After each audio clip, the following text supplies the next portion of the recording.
afternoon, and welcome to the Equinix second quarter earnings conference call. All lines will be on a listen only until we open for questions. Also, today's conference is being recorded. If anyone has any objections, please disconnect at this time. I'd now like to turn the call over to Mr. Chip Newcomb, Senior Director of Investor Relations. You may begin. Good afternoon, and welcome to today's conference call. Before we get started, I would like to remind everyone that some of the statements that we will be making today are forward-looking in nature and involve risks and uncertainties. Actual results may vary significantly from those statements and may be affected by the risks we've identified in today's press release, as well as those identified in our filings with the SEC, including our most recent Form 10-K, filed February 12, 2025, and our most recent Form 10-Q. Equinix assumes no obligation and does not intend to update or comment on forward-looking statements made on this call. In addition, in light of Regulation Fair Disclosure, it is Equinix's policy not to comment on its financial guidance during the quarter unless it's done through an explicit public disclosure. On today's conference call, we will provide non-GAAP measures. We provide a reconciliation of those measures to the most directly comparable GAAP measures and a list of the reasons why the company uses these measures in today's press release on the Equinix Investor Relations page at www.equinix.com.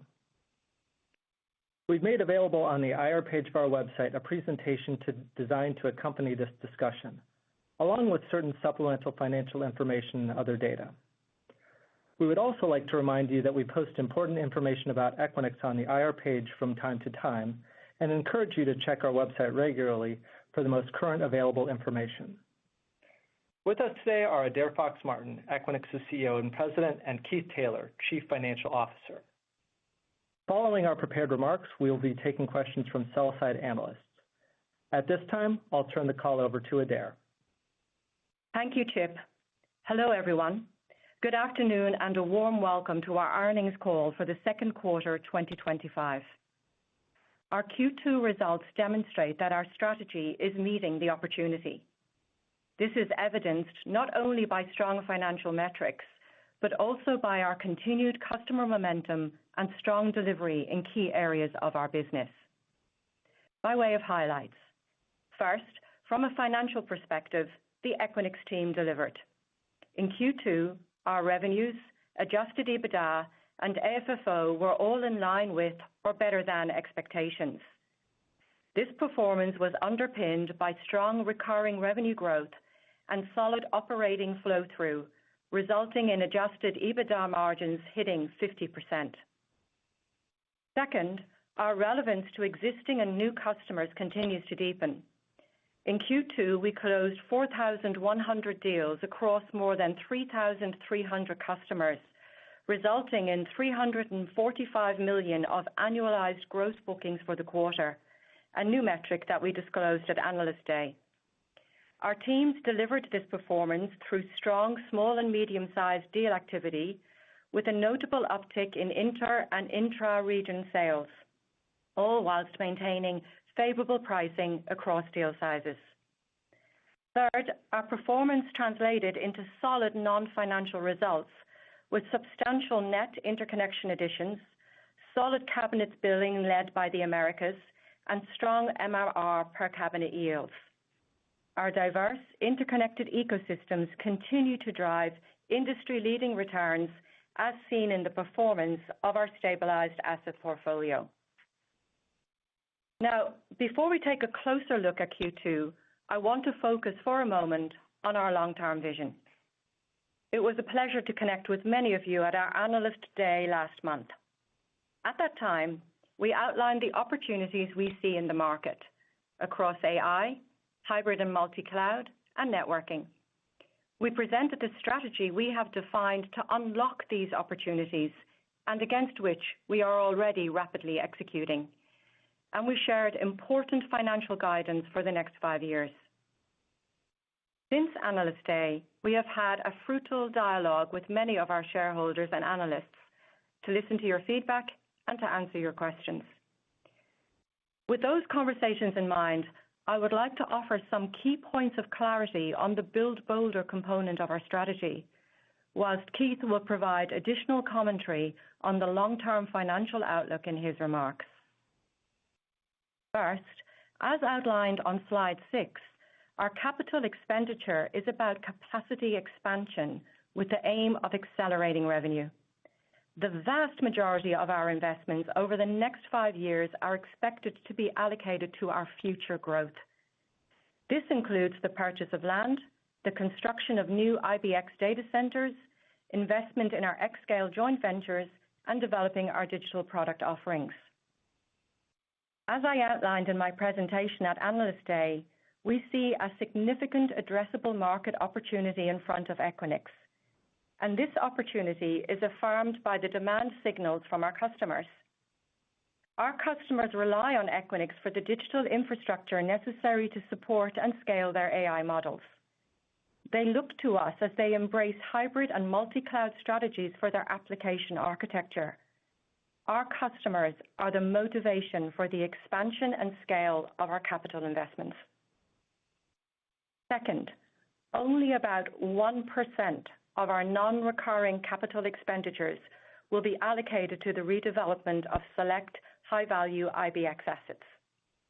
The redevelopment of key ecosystem facilities like Washington, D.C. and Miami One will not only extend the economic lives of these assets, but at the conclusion of these projects, we believe we will be able to yield meaningful additional space and power capacity at attractive returns.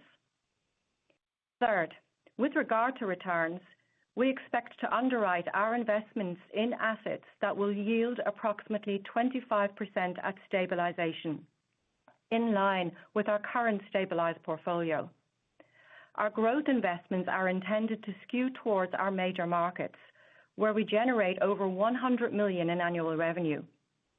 By prioritizing our large markets, we can leverage our diverse and deep customer relationships and our in-place operating capabilities to de-risk our investment plans and drive efficiencies at scale. Finally, with regards to timing of revenue, whilst it takes approximately 18 to 24 months to build a core, shell, and first phase of an IBX asset, we are anticipating an accelerated path to stabilization relative to historical trends. Hence, whilst we guided through 2029, our near to medium-term investments will support our durable growth beyond 2029. We see a path to drive the business to double-digit revenue growth as our Build Bolder strategy becomes fully operational. Our capital expenditures and data center expansion are grounded in the demand signals we see from our customer base. Organizations are moving beyond the experimentation and pilot phase of AI adoption into the phase of agentic integration and automation. Many of our customers have deployed AI centers of excellence. These teams are working to establish standardized governance policies and TCO-based management of enterprise AI roadmaps. These are the necessary prerequisites to enable the scaling of agentic use cases and their integration into core systems, resulting in always-on AI that is compliant to policy. The use cases that we see are far-ranging, from those that are grounded in privacy and sovereignty requirements to use cases requiring distributed delivery and secure interconnection, to those that have at their core predictable performance coupled with neutrality and control. Customers' priorities are unique, but Equinix is uniquely positioned to address these priorities. Alembic, Block, Bristol-Myers Squibb, Continental, Harrison AI, and ServiceNow, amongst many others, are working with us to support their AI ambitions and their growth objectives. As I noted at our Analyst Day, we firmly believe that Equinix has been built for this moment. We are investing in our future in service to our customers and in service to the opportunity ahead. Through these efforts, we believe we will continue to deliver attractive revenue growth, expanded margins, and accretive value to our shareholders over the long term. Now, I would like to take a closer look at our financial results for the quarter and our customer momentum. As a reminder, the growth rates shared are all on a normalized and constant currency basis. In Q2, we delivered revenues of $2.26 billion, up 5% year-over-year. This was driven by strong recurring revenue growth, up 7% year-over-year, the result of our continued strong bookings performance. As previously stated, our second half outlook implies underlying recurring revenue step-ups, a reflection of our strong first half bookings and conversion of backlog.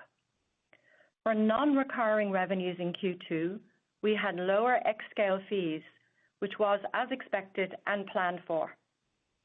Based on our current pipeline for xScale and consistent with our initial full-year guidance, we are anticipating a meaningful step-up in NRR in the second half, more specifically in Q4.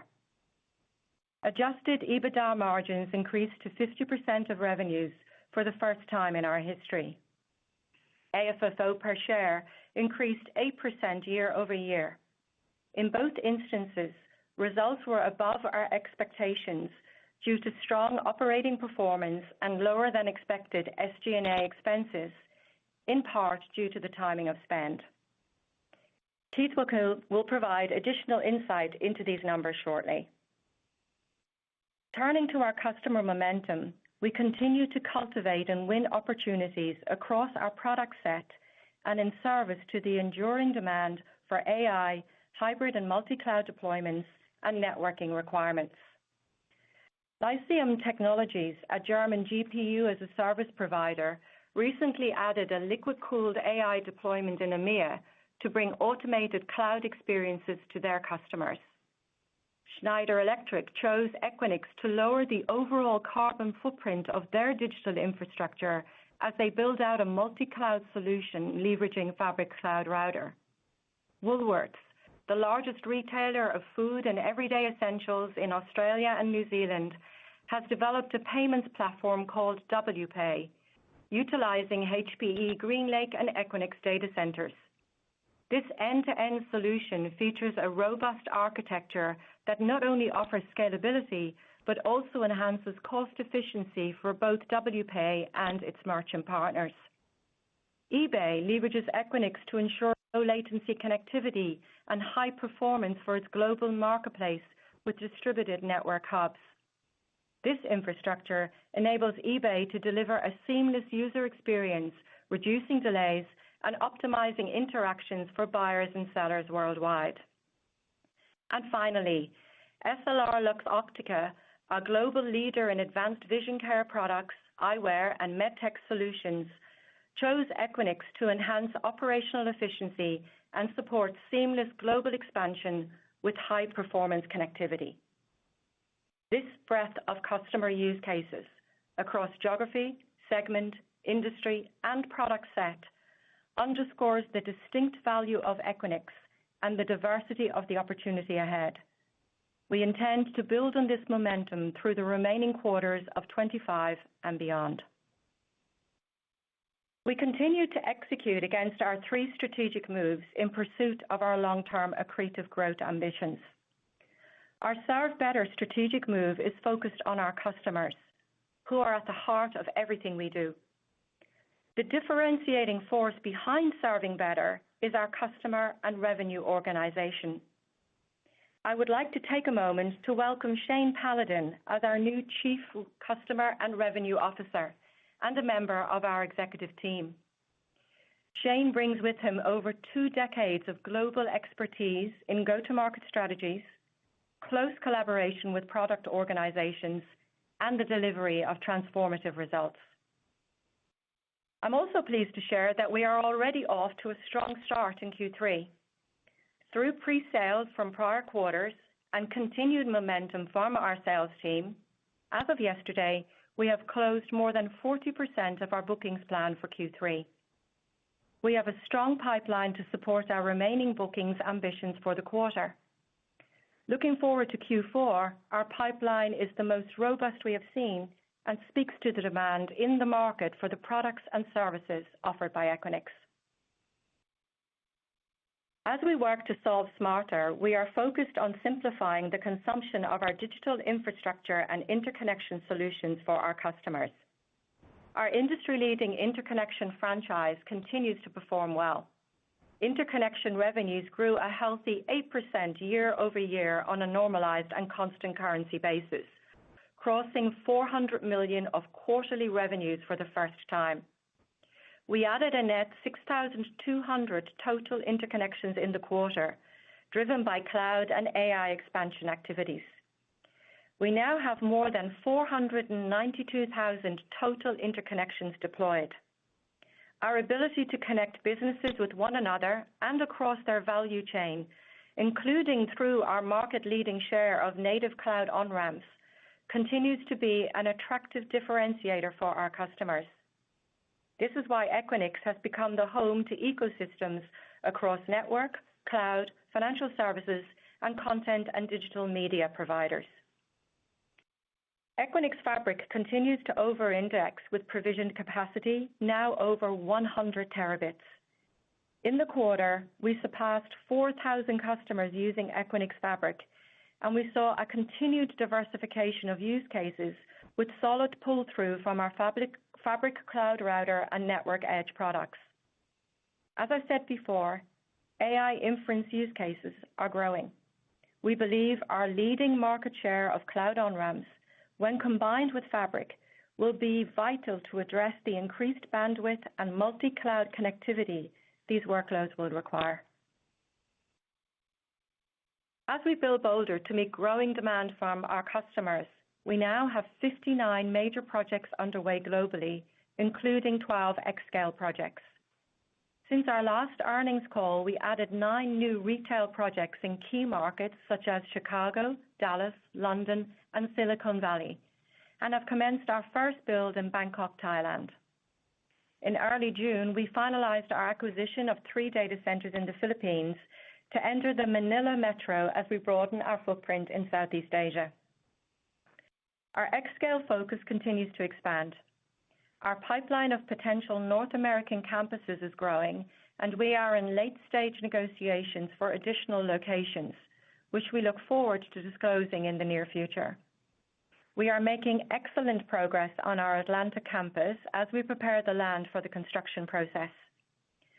Across our open and announced projects, our xScale assets are more than 85% leased or pre-leased. And as noted earlier, we have a strong pipeline of opportunities primed for execution in the second half of the year. Serve better, solve smarter, and build bolder are the right strategic moves for our customers and for our business, and our continued execution against them is paying off. Now, I'm going to turn it over to Keith to share more on the quarter's financials and our outlook for the balance of the year. Thanks, Adair, and good afternoon to everyone. Well, we had another great quarter, and we're very excited about what the future holds for Equinix. We had strong and diversified annualized gross bookings, our new metric of $345 million in the second quarter. These bookings are foundational to the expected quarter-to-quarter recurring revenue growth in the next 2 quarters, and as we set the stage for 2026. Also, we delivered healthy operating leverage to the business, resulting in adjusted EBITDA margins hitting 50% for the quarter, the first time in our history. And our non-financial metrics continue to trend favorably. All of this, alongside stronger non-US dollar operating currencies, allowed us to raise our guidance across all of our key operating metrics, while maintaining flexibility to invest in the second half of the year in support of our strategic moves. Now, before I get into details for the quarter, I wanted to provide some clarifying thoughts related to the long-term financial outlook, which we shared with you at the June Analyst Day. First, and most importantly, our Build Bolder investment strategy is about pressing our advantage by investing in future growth through the development of new data centers, as highlighted by Adair. This build strategy is in support of our selling strategy to put the right customer with the right application into the right asset. Simply Build Bolder is about creating new capacity to meet the future demands for digital infrastructure. Second, the Analyst Day 5-year plan made a number of assumptions about the funding of our growth. As you've seen over the past couple of years, we've benefited by accessing many foreign debt capital markets where interest rates are not only lower, but where we can also mitigate potential FX exposures while also being tax efficient. It is our intention to continue to access these foreign markets to our fullest ability while not exposing our balance sheet to undue FX risk. Over the short term, you should expect us to continue to access lower capital cost markets in Canada and Singapore while raising more debt capital in Europe in 2026. And finally, when rates and spreads move in the right direction in the United States, you should expect us to appropriately move to access this market while looking at the appropriate tenor for these capital raises. As it relates to our forecasted interest expense, we fully expect to capitalize a portion of our interest expense, which will be determined by the cost of the debt raised, the amount of assets under development, including land, and the timeline to operationalize these assets. Later this year, as we work through the annual planning cycle for next year, we plan to refine our estimate of net interest expense after interest capitalization, and we'll share these details with you in early 2026. And finally, as a reminder, our long-term goal is to deliver $50 or greater of AFFO per share in 2029. This AFFO per share target implies a 7% CAGR growth rate from 2025 through 2029. Given we expect 2026 will be at the lower end of our guided range, this outlook therefore implies an AFFO per share growth rate towards the top half of the range each year thereafter, with 2029 being at the top end of the range. Now let me cover the highlights for the quarter as depicted on slide 7.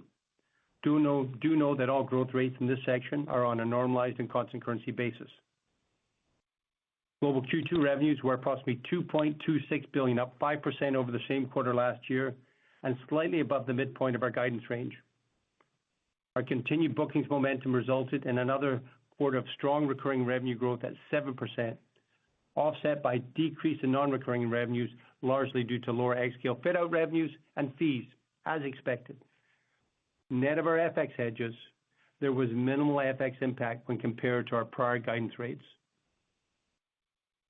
Global Q2 adjusted EBITDA was approximately $1.13 billion, or 50% of revenues, above the top end of our guidance range due to strong operating performance, including solid gross profit and lower than expected SG&A expenses, in part due to timing of spend. Q2 adjusted EBITDA, net of our FX hedges, included a $2 million FX headwind when compared to our prior guidance rates. Global Q2 AFFO was $972 million, up 11% over the same quarter last year and well above our expectations for the quarter due to strong operating performance and lower income tax expenses. Q2 AFFO included a $3 million FX headwind when compared to our prior guidance rates. Global Q2 MRR churn was 2.6%, slightly above the high end of our range, primarily due to the Edgio bankruptcy. Absent the specific MRR churn, our metric would have been 2.4%.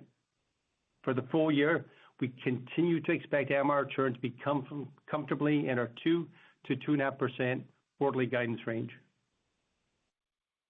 With respect to our non-financial metrics, they continue to trend favorably, with global MRR per cabinet yield stepping up $33 quarter over quarter on a constant currency basis, largely the result of favorable pricing and increasing power densities from the base.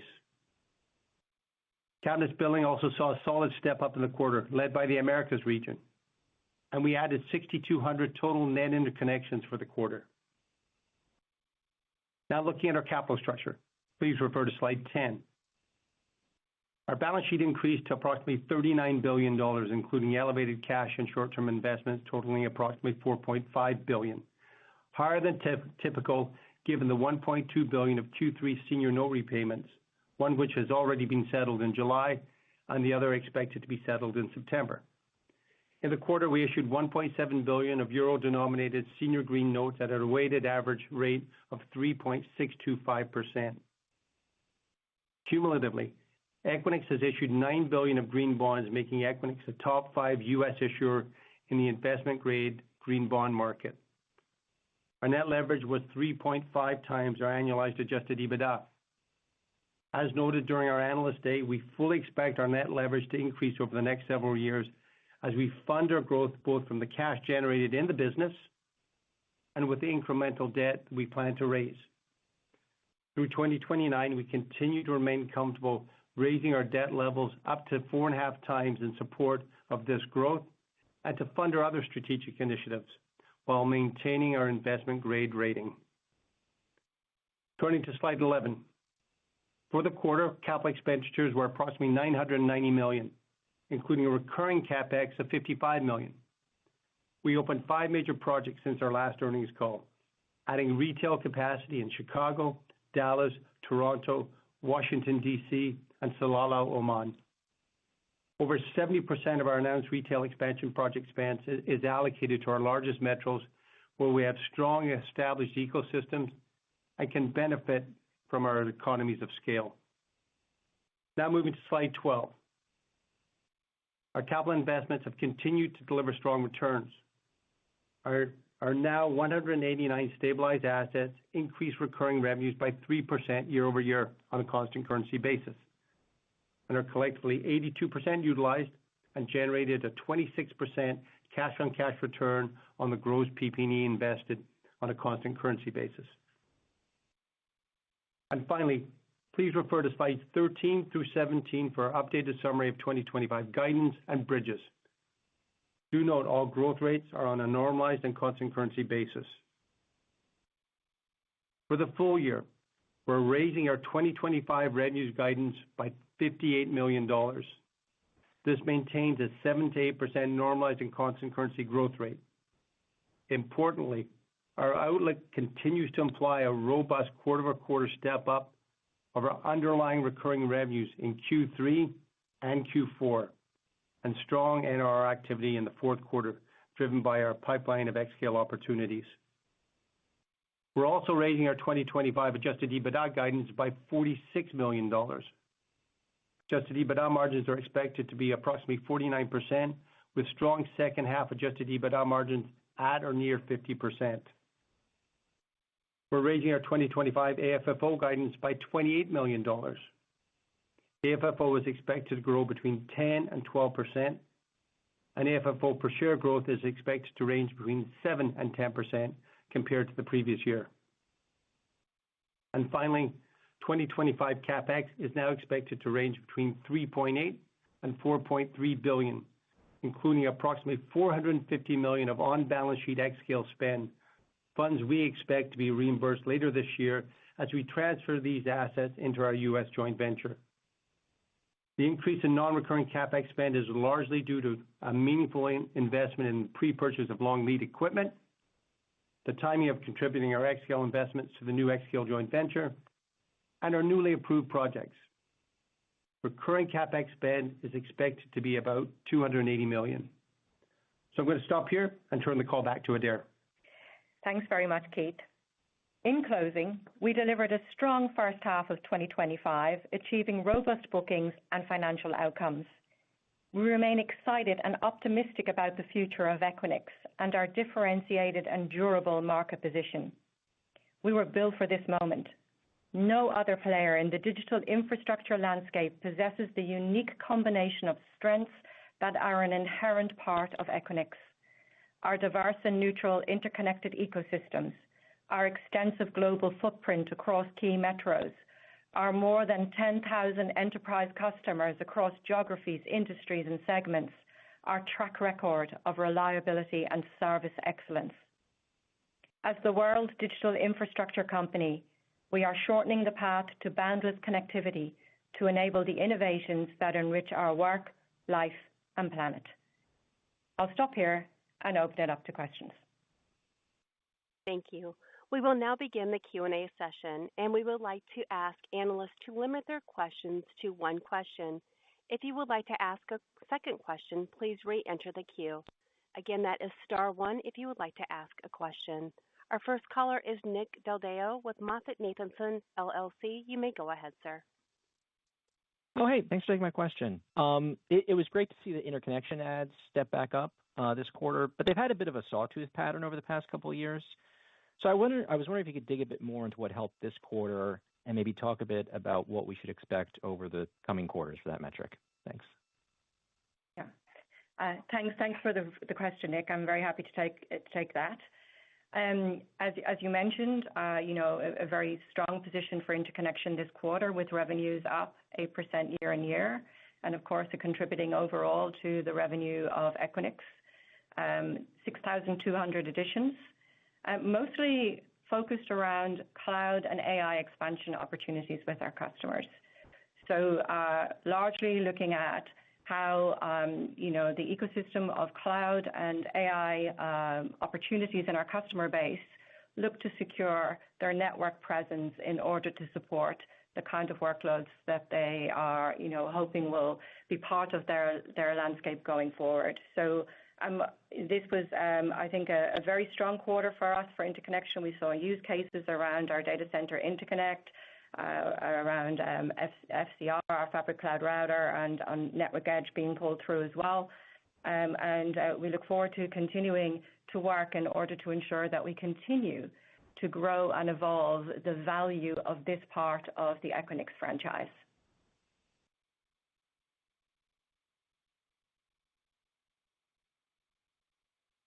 Thank you. Would you like to go to the next question? John Atkin with RBC Capital Markets. You may go ahead, sir. Thanks. I was interested in the comment on the strong bookings momentum to start third quarter. Is this seasonality? Is it sales incentives? Is it product appeal to certain customer bases or segments? Or maybe drill down a little bit as to what's driving that and what that might portend for even the rest of the year. Thanks. Happy to do that. Thanks very much. Maybe I can just perhaps characterize this a little with what we saw in the demand profile for the quarter just closed in Q2. We certainly saw a very broad-based set of activities across regions, customers, and segments. We experienced very strong pricing in the second quarter, and we saw some great opportunity amongst retail, small, and medium-sized transactions in the quarter. And interestingly enough, intra-regional pickup. So, again, supporting customers as they navigate from one region to another.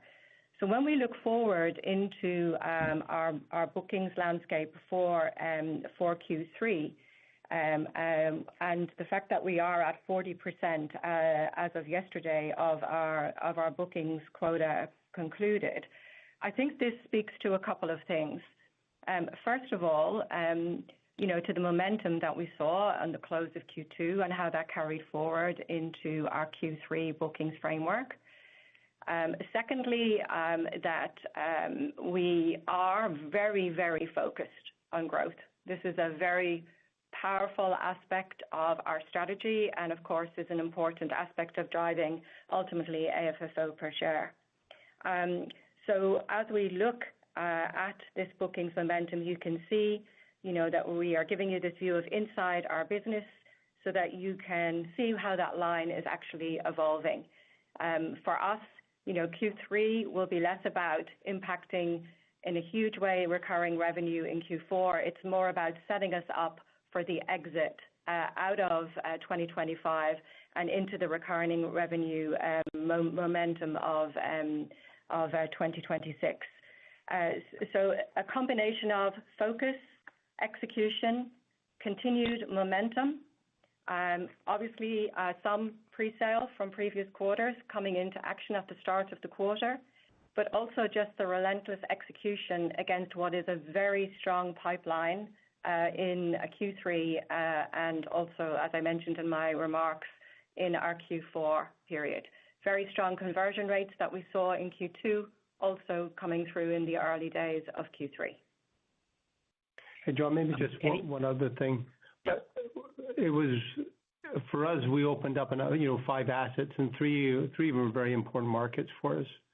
And I think that gives, as Adaire was saying, that gives us the ability to build up on the momentum when you've got the Dallases, the Chicagos, and markets like that, coming online and so there's a lot of opportunity there.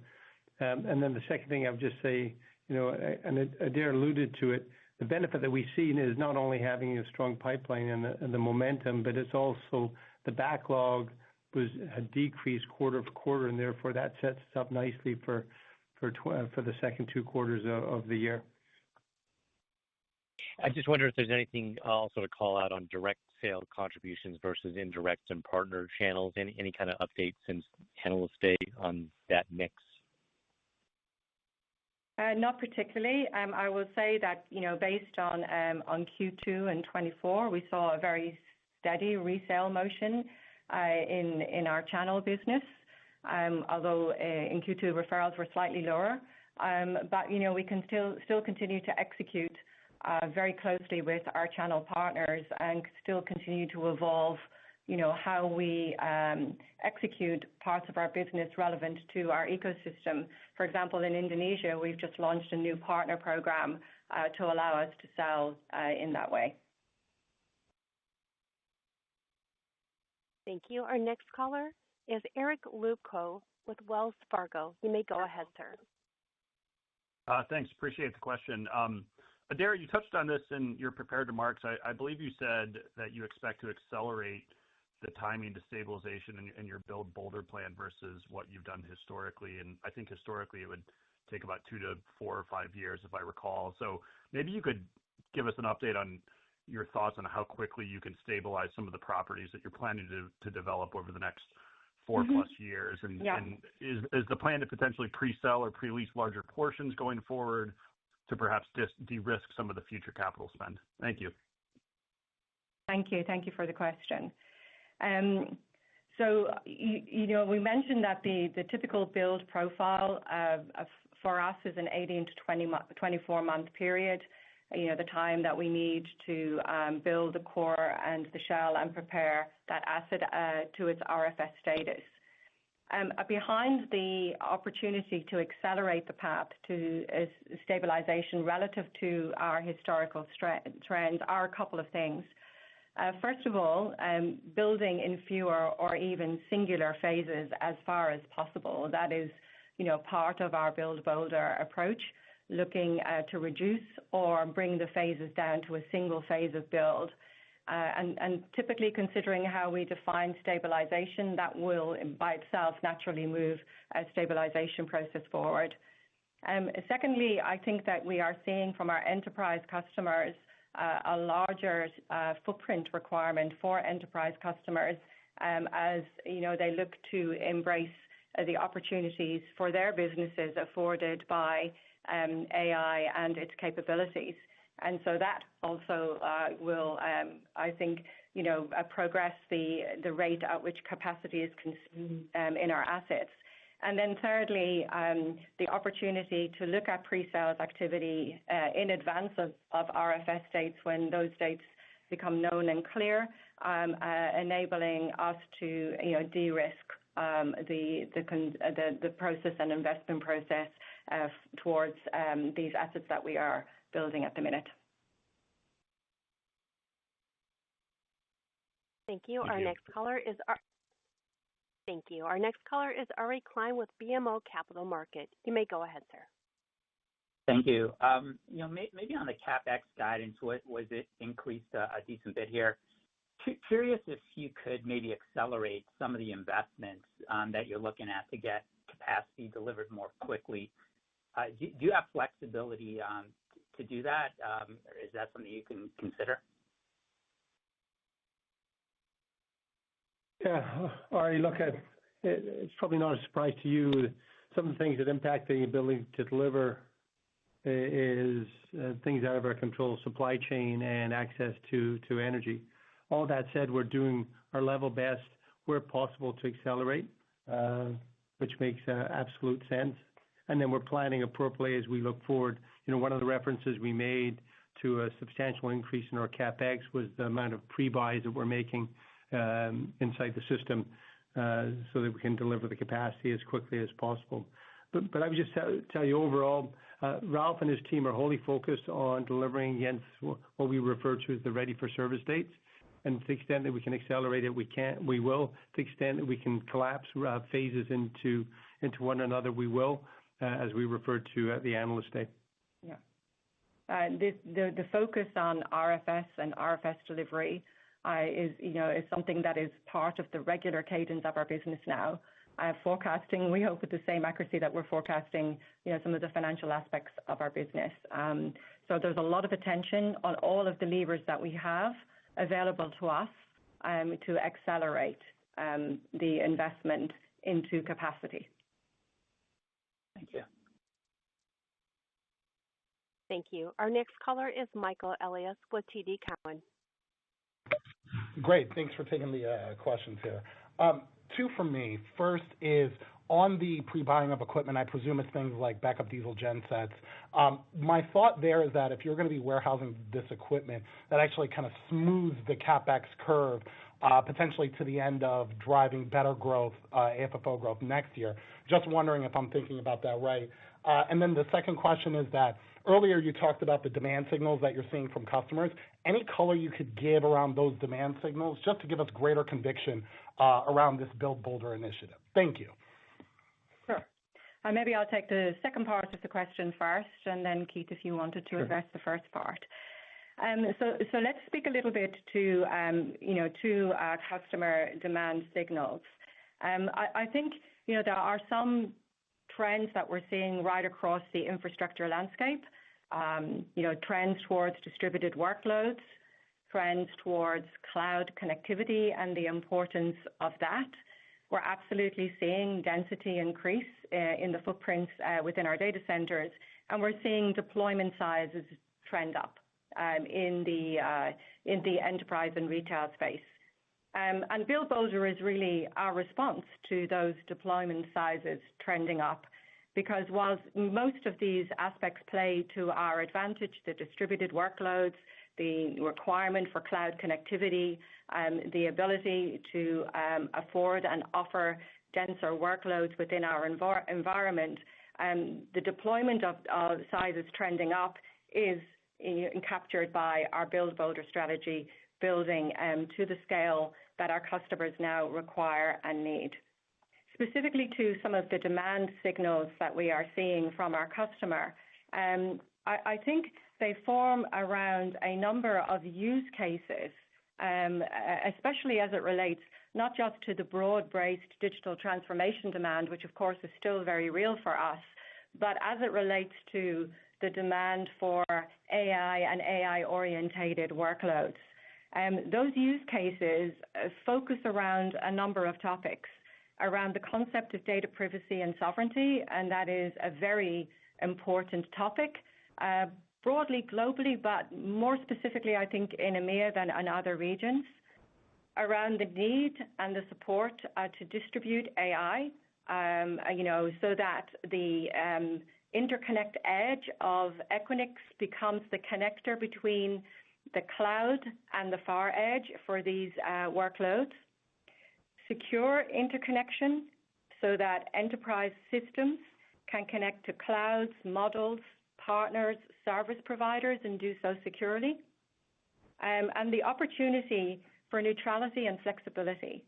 So customers recognizing that having freedom of choice is an important aspect of a value proposition as they navigate through the deployment of these different workloads.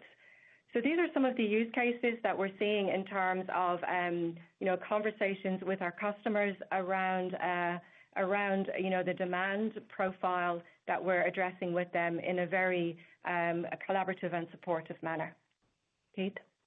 Yeah, and then Michael, the first part of your question on pre-buy, look, I think if you look at things in isolation and on the margin, your point would be valid that if you accelerate things into 1 year, it doesn't have an impact on the subsequent year. But I think given the scale and size of our investments over the 5-year period that we referred to at the Analyst Day, look, there's going to be ins and outs all the time, and so it wouldn't be appropriate this time to suggest that it's going to cause any meaningful change to our AFFO. That all said, I think what is most important, and I know you know us really well, it is up to us to derive the most meaningful impact that we can have to our AFFO results is driving performance. And Adair's talked about the momentum on the revenue line, and when you get revenue, it drives cash flow and profit. The second thing is the debt that we raise, and we talked a little bit about it at the Analyst Day, and we had it in the prepared remarks. Just principally speaking, we're going to try and find ways to raise debt as efficiently as we can, because it is such a big component of our business, and on the go forward, at least on an incremental basis. So to the extent we can access lower cost capital in different markets, we're going to continue to do that. To the extent that we can go raise more capital in Europe, we're going to go do that. We're looking very closely at interest capitalization, as we've talked about.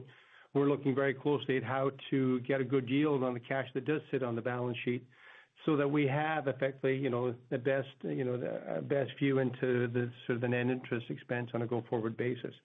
But the biggest impact, of course, is really just operating performance. And again, we're going to be very judicious on managing our funds, both as it relates to the funds we have today on the balance sheet and how we raise our future capital. But our goal is really to optimize the AFFO per share, as you would expect.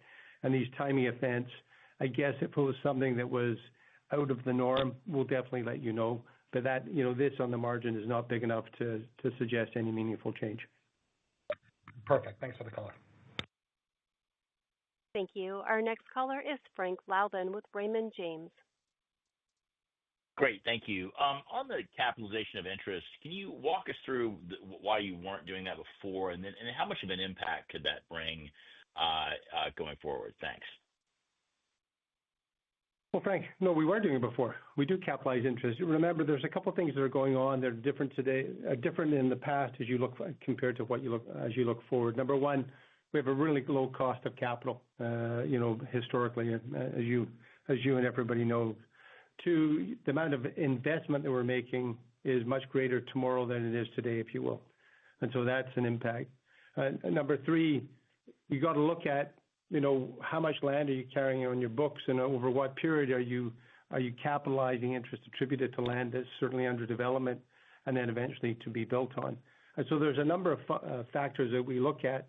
And so when you look at us, perhaps relative to others, we are a little bit lower, but it's generally because we have less assets under development on our books. So that'd be one response.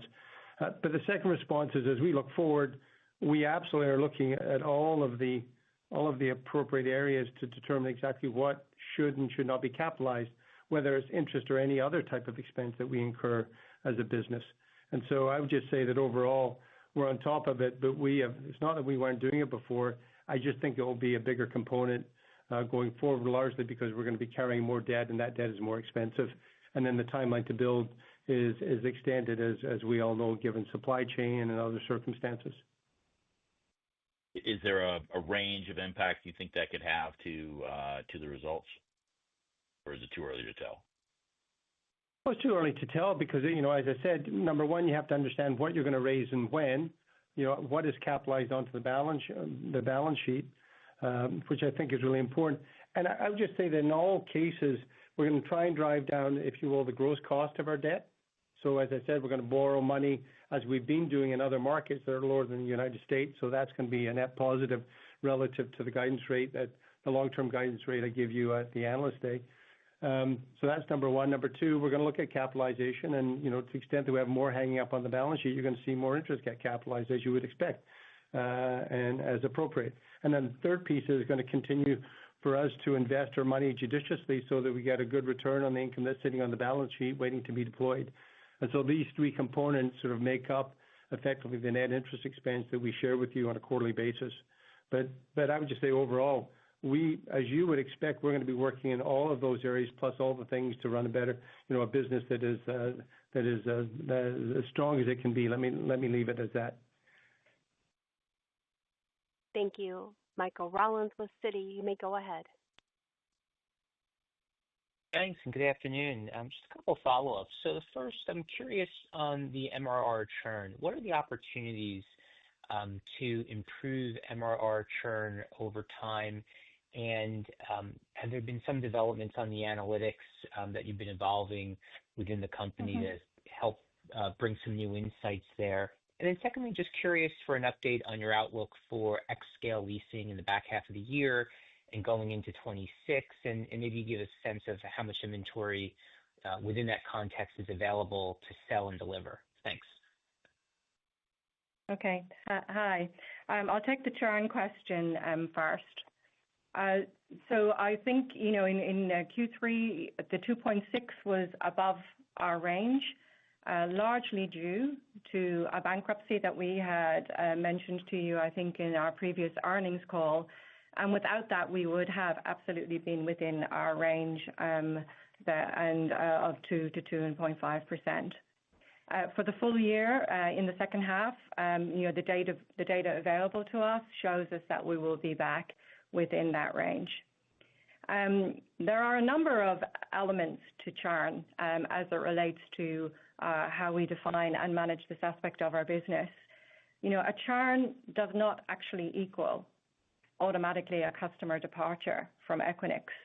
In fact, less than 10% of our churns actually resulted in an ultimate termination of the relationship, Equinix.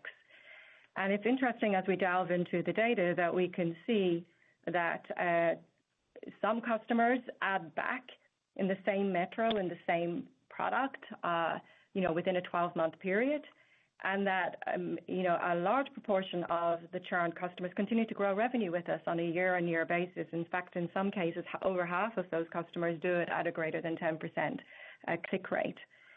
Actually, managing and navigating churn is really an element behind our lean in on our CapEx and our growth. Because as you can see from Q2, we delivered $345 million in annualized gross bookings. And that means that we need to ensure that we have the capacity on our platform to deliver against those bookings.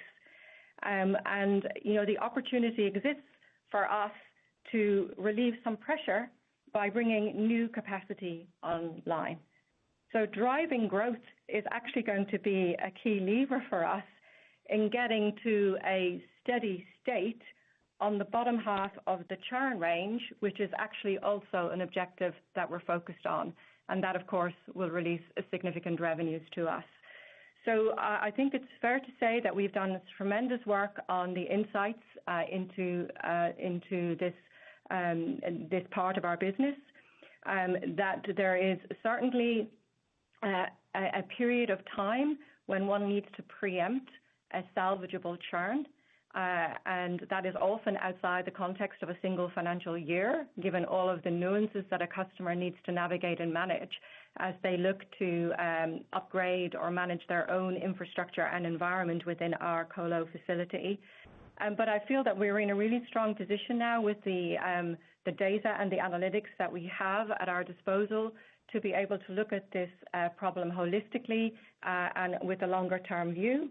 But ultimately, capacity is something that would be, additional capacity will be a big solve here because, we'll be able to serve all customers, who want to be part of the Equinix story.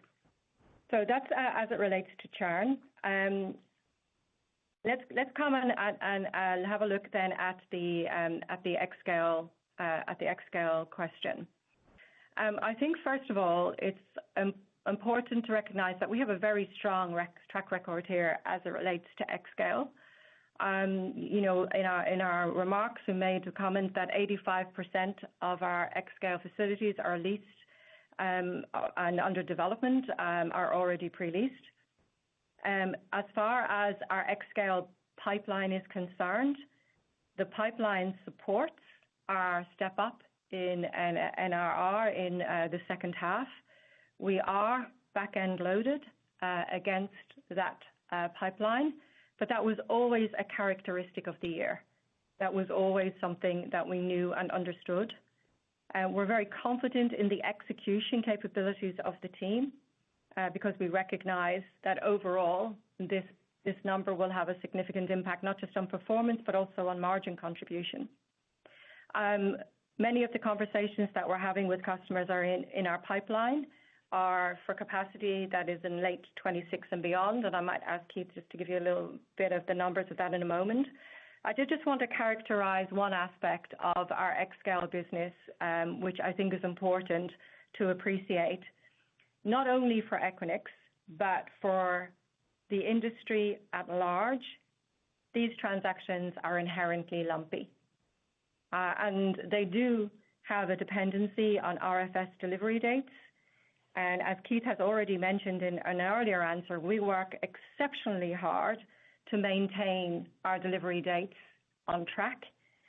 We have undertaken the pre-purchase of key components in our supply chain to minimize risk, but there will always be some variables that are outside our control. That being said, xScale is a very critical part of our product continuum.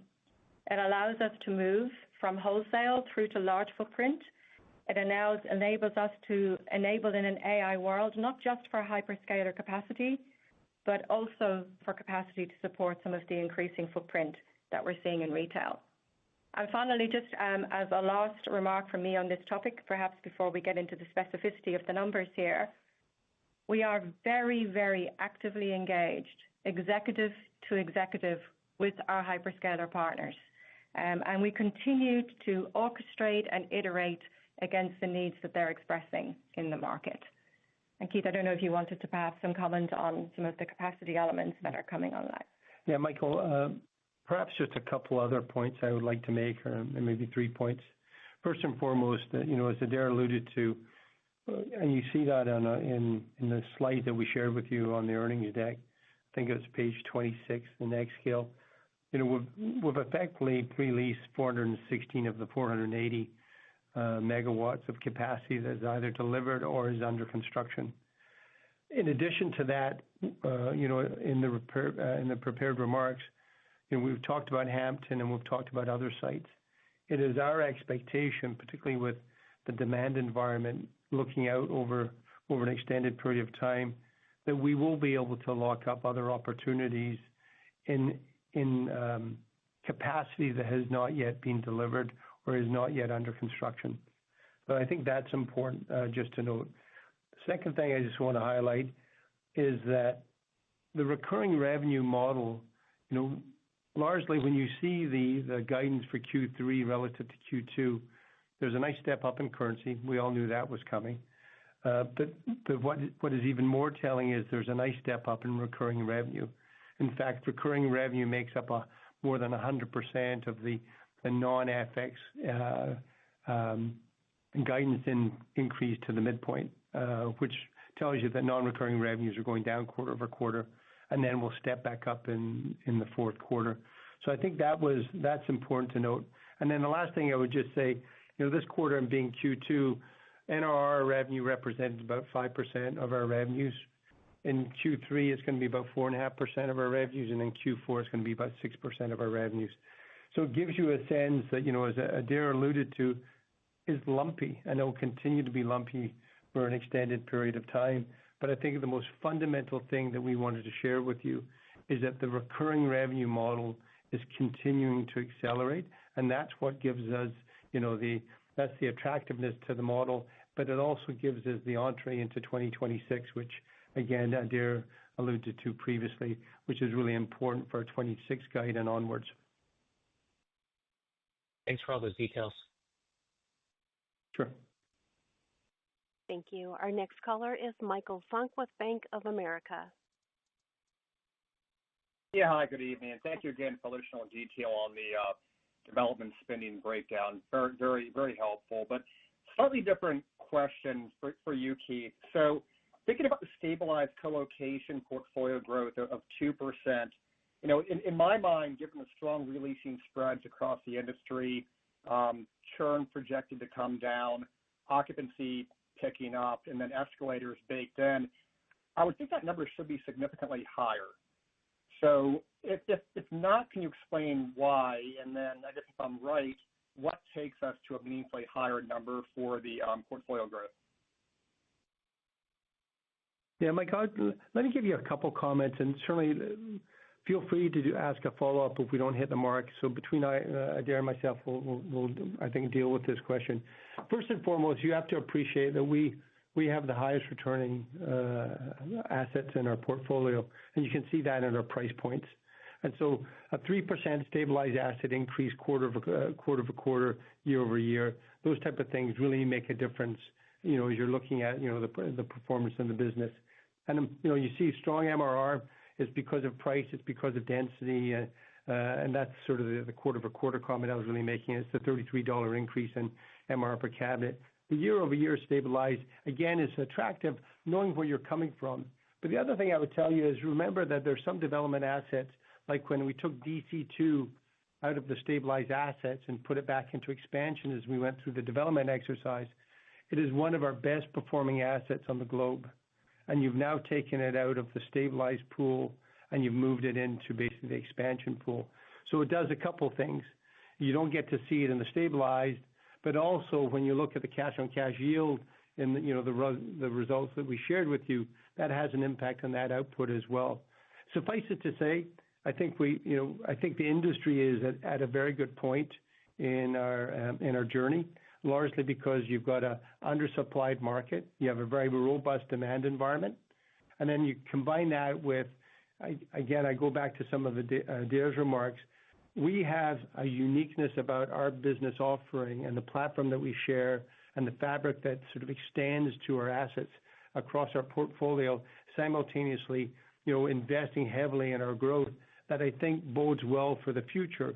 But part of what you see is there's a lot of assets inside the stabilized pool, a lot of assets that are in what I call emerging markets. And so emerging markets is a much more competitive landscape in some of these cases.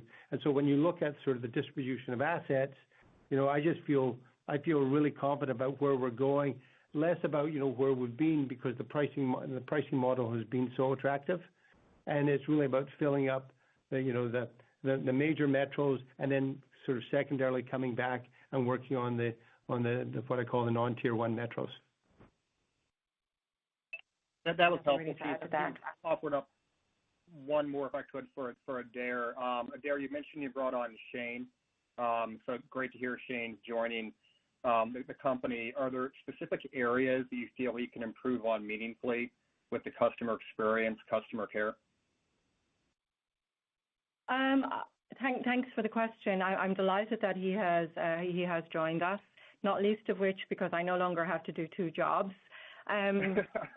Look, I think that we've set a very clear set of priorities around the customer journey and all of the different milestones of engagement on that journey. And so that work has already commenced, and Shane has incredible execution capabilities to enable us to continue to progress that work. We had some very strong NPS feedback from our customers, the highest that we've seen. We've swapped to a twice-a-year review of customer feedback, and so we had a very strong NPS score. And just, supported by a whole series of anecdotal pieces of evidence from our CAB around the kind of support that Equinix offers, not just as customers are implementing, but also post-implementation. So we will really be looking for Shane to continue to navigate those milestones in customer journey, to look at, certain aspects of our business around the customer success portfolio, around the project management, once a customer is implemented, and other data points that we think will overall improve the customer experience. Great. Thank you both so much. Thank you for joining. Thanks, Michael. Thank you for joining our conference call today. Have a good afternoon, everyone. Goodbye. Thank you. Thank you. This concludes today's conference call. You may go ahead and disconnect.